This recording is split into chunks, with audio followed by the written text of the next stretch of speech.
आज आपण शेंगदाण्याचा एक छोटासा जोक ऐकूया. खूप वर्षांपूर्वीची गोष्ट आहे. साधारण मी 5वी-6वीमध्ये होते आणि माझी बहीणही होती. ती माझ्यापेक्षा 2 वर्ष मोठी आहे. रविवारचा दिवस होता. अचानक माझ्या आत्ते बहीण आमच्या घरी आली आणि म्हणाले, चल आपण बागेत जाऊया खेळायला. पण लहानपणी कसं असतं ना, की बागेत गेल्यानंतर काहीतरी खाऊ पाहिजे, खायला वगैरे, नाही का. तर ती म्हणली, मी भडंग आणलंय छान. मग तिला मी पहिला प्रश्न केला, की भडंगमध्ये शेंगदाणे आहेत ना घातलेले? म्हणली, हो भरपूर घातलेले शेंगदाणे, तू चल.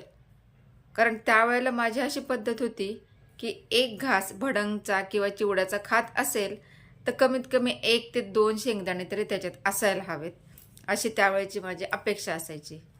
तर आम्ही गेलो सगळे बागेमध्ये खेळायला. बागेत भरपूर खेळलो आणि मग गवतावरती बसून आता आपण खायचं असं सगळ्यांनी ठरवलं. मग तिने भडंग काढलं.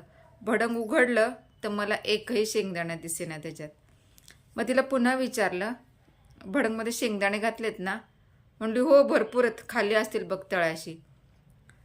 अख्खं भडंग खाऊन झालं, अगदी तळ आला. परत एकदा चीड आली अशी मनामध्ये आणि तिला विचारलं, अगं ह्याच्यात कुठे एक सुद्धा शेंगदाणा आला नाही, कुठे शेंगदाणे घातलेत? एकही शेंगदाणा नाही ह्याच्यामध्ये. परत तिचं म्हणणं असं होतं, अगं आईने भरपूर शेंगदाणे घातलेत, मग ते डब्यात राहिले असतील. पण शेवटपर्यंत माझ्या त्या बहिणीने मान्य केलं नाही की ह्याच्यामध्ये शेंगदाणे नाहीत. धन्यवाद.